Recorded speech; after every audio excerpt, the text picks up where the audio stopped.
अस्सलाम वालेकुम व्यूअर्स, मैं हूं समीना पाशा। व्यूअर्स, दो तीन अहम खबरें हैं जो आपके साथ शेयर करेंगे। एक अहम मुलाकात होने जा रही है चीफ जस्टिस ऑफ पाकिस्तान की, और ये मुलाकात किससे है, इसका एजेंडा क्या है, ये आपको बताएंगे आज के वीलॉग में। और इसके साथ साथ आपको बताएंगे कि पीर के रोज वकला क्या करने जा रहे हैं। इमरान खान साहब एक अहम खिताब में क्या ऐलान कर रहे हैं।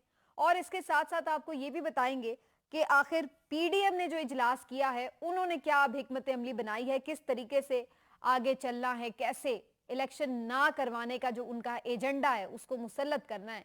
तो ये सारी बातें आपके सामने रखेंगे आज के वीलॉग में।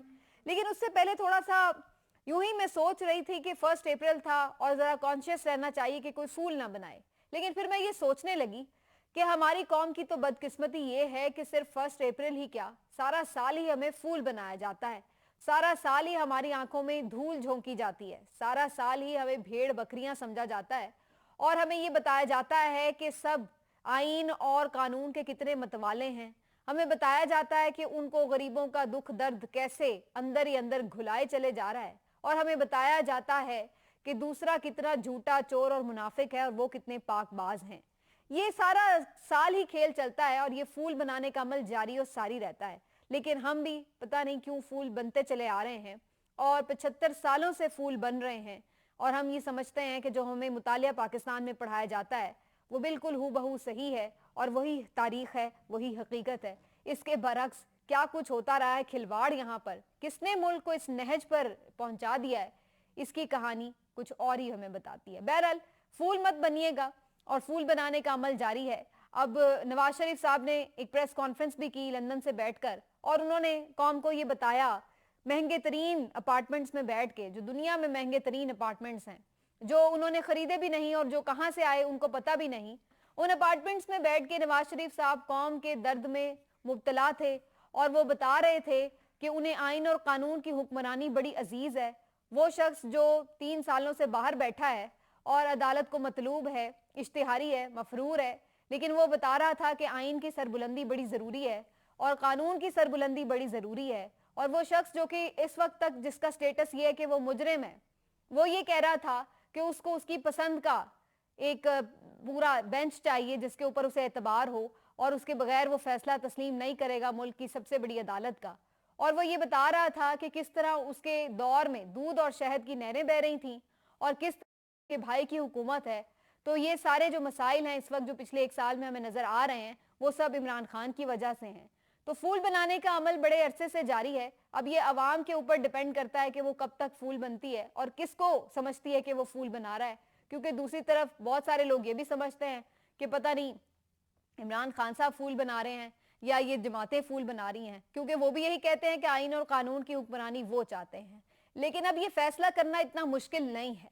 ये फैसला करना अब अवाम के लिए इतना मुश्किल इसलिए भी नहीं रहा कि अब अवाम काफी हद तक बाशऊर हो चुके हैं। सोशल मीडिया ने जो एक इनकलाब बर्पा कर दिया है और उसके साथ साथ जो एक रसाई हो चुकी है मुख्तलिफ मालूमात तक, अब अपनी पसंद का, अपनी मर्जी का एक एजेंडा या मालूमात सिर्फ शेयर नहीं होती बल्कि हर चीज तक लोगों की रसाई है, जिसके बाद अब लोग सच और झूठ में अपने तौर पर फर्क करने में काफी हद तक आप कह सकते हैं कि खुद कफील हो चुके हैं।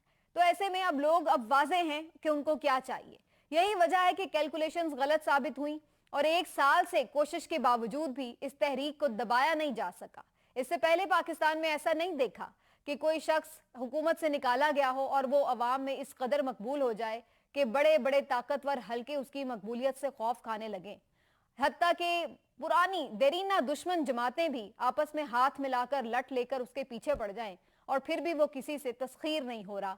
ये ऐसा पहले कभी नहीं हुआ और इसकी वजह यही इनकलाब है जो कि इस वक्त एक शऊर की सूरत में अवाम में आया है और ये आ चुका है और ये पीछे हटने को तैयार नहीं। भले आप इसके ऊपर जबरी तशद्दुद करें, जुल्म तशद्दुद करें, उसको इनकी डिस इन्फॉर्मेशन दें, जो भी उसके साथ करें, फिलहाल तक तो ये तहरीक जारी और सारी है। मैं ये नहीं कहती कि इमरान खान साहब का कामयाब होना बड़ा जरूरी है क्योंकि वो कोई आके बड़ा मुल्क में इनकलाब बर्पा कर देंगे, लेकिन मैं ये जरूर समझती हूं कहीं ना कहीं कि इस तहरीक का कामयाब होना इसलिए जरूर जरूरी है ताकि लोगों की उम्मीद बाकी रहे, अवाम को ये मालूम रहे कि अगर वो कुछ करना चाहते हैं तो वो कर सकते हैं, वो अपने आप को बेबस महसूस ना करें। وہ یہ مت سمجھیں کہ ہمیشہ سے ملک جیسے چل رہا تھا ویسے ہی چلے گا. یہ ہمیشہ سے جیسے قابض رہے ہیں لوگ اس طرح ہی قابض رہیں گے اور وہ کچھ نہیں کر سکتے. چاہے ان کے اوپر جتنا مرضی ظلم و ستم ہو انہیں ایسے ہی رہنا ہے, ایسے ہی سہنا ہے. یہ جو تحریک ہے یہ بیسکلی ایک امید ہے. یہ لوگوں کے اندر یہ امید ہے کہ ہم اپنی قسمت کا فیصلہ خود کریں گے اور اپنے آپ کی تقدیر خود بدلیں گے. یہی تحریک ہے. اس بات سے آپ ہٹ جائیے کہ عمران خان سامنے ہے یا نواز شریف سامنے ہے یا کوئی بھی لیڈر سامنے ہے. کل عمران خان آئے نہیں پرفارم کرتا, یہی لوگ شاید اس کے خلاف بھی ہوں. لیکن جو بیسک پوائنٹ ہے وہ یہ ہے کہ لوگوں میں یہ اویئرنیس آ جانا, یہ امید ہو جانا کہ اگر وہ یونائٹڈ ہیں, ایک کاز کے اوپر اکٹھے ہیں, اس کے لیے ہمت کر رہے ہیں, لڑ رہے ہیں, جدوجہد کر رہے ہیں, تو وہ جیتیں گے. اگر یہ ان کی امید ٹوٹ گئی اور یہ مقصد حاصل نہ ہو سکا تو شاید دوبارہ پاکستان کو پھر سالوں لگیں ایسا کوئی انقلاب برپا ہونے میں. اس کی وجہ یہ ہوگی کہ لوگ یہ جان لیں گے کہ اتنا کچھ کر کے بھی, اتنی لمبی تحریک چلا کے بھی طاقتور حلقے جیت گئے اور عوام ہار گئے. وہ اپنی بات منوانے میں کامیاب ہو گئے اور عوام اپنا حق چھیننے میں ناکام ہو گئے. تو میں اس لیے ضرور چاہتی ہوں کہ تحریک جیتے, تحریک کامیاب ہو, تاکہ لوگوں کی امید جاری رہے کہ وہ اصل میں سرچشمہ ہے طاقت کا, اور جس کو وہ چاہیں گے وہ منتخب کریں, جس کو وہ چاہیں نکال باہر کریں حکومت سے, اور کوئی دوسرا ان کے اوپر یہ فیصلے مسلط نہ کریں.